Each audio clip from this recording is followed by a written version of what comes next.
গুনাহ অপরাধ ছোট হোক ছোট মনে করে সম্পন্ন করা যাবে না। আর নেক কাজ ছোট হোক ক্ষুদ্র মনে করে নগণ্য মনে করে এটাকে এড়িয়ে চলা যাবে না। কারণ ক্ষুদ্র গুনাহ এটা হচ্ছে অগ্নি স্ফুলিঙ্গের মতো। কিসের মতো? অগ্নি স্ফুলিঙ্গের মতো। এটা ছোট্ট হতে পারে, একটা বাড়ি, একটা এলাকা, একটা বিরাট বনাঞ্চল জ্বালিয়ে দিতে পারে। একটা মেসের কাঠিয়ে ছোট হতে পারে, এটা দিয়ে ক্ষুদ্র হলেও পুরো এলাকা জ্বালিয়ে দেওয়া খুব সহজ, ঠিক না? এটাকে ছোট মনে করা যাবে না। এই জন্য গুনাহ অপরাধ ছোট হোক এটাকে ছোট মনে করে আমি করে ফেলি, কি হয়েছে, এই ধরনের সাবধান, এগুলো করা যাবে না।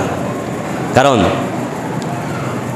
শয়তান প্রথমে ধোঁকা দিয়ে কুমন্ত্রণা দিয়ে ছোট ছোট অপরাধগুলা করানোর চেষ্টা করে।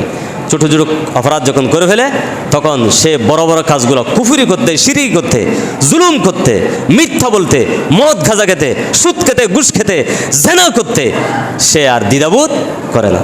কথা বলে ঠিক না?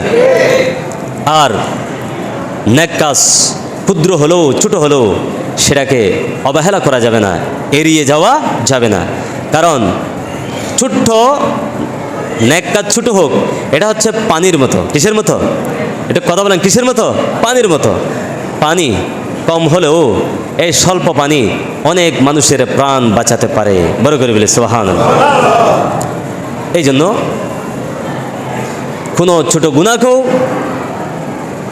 ছোট মনে করে করা যাবে না, আর কোনো ছোট ভালো কাজকেও অবহেলা করা যাবে না। তাইলে ছোট গুনাহ হোক, এক সময় ছোট গুনাহ হলেও এটা করতে করতে করতে এটা কবিরা গুনাহে রূপান্তরিত হয়ে যাবে। ছোট অপরাধ করতে করতে করতে করতে কবিরা গুনাহে রূপান্তরিত হবে। এই জন্য খাতরুন আলা খাতরিন ইজেস্তামাত নাহরুন, নাহরুন আলা নাহারিন ইজেস্তামাত বাহারুন। বিন্দু থেকে সিন্ধু আমরা একটা কথা বলি। আল্লাহ পাক আমাদেরকে যাবতীয় ছোট গুনাহ বড় গুনাহ থেকে বিরত রাখুন। আমরা প্রত্যেকে বলি আমিন। ওয়া ইয়াকা ওয়াল মাসিয়া ফাইন্না বিল মাসিয়া হাল্লা সাহাতুল্লাহ। আমার রাসূল বলছেন যাবতীয় অপরাধ থেকে, যাবতীয় গুনাহ থেকে, যাবতীয় অন্যায় থেকে, প্রকাশ্য হোক অপ্রকাশ্য হোক, ছোট হোক বড় হোক, যাবতীয় গুনাহ থেকে তুমি বিরত থাকবে। সুবহানাল্লাহ।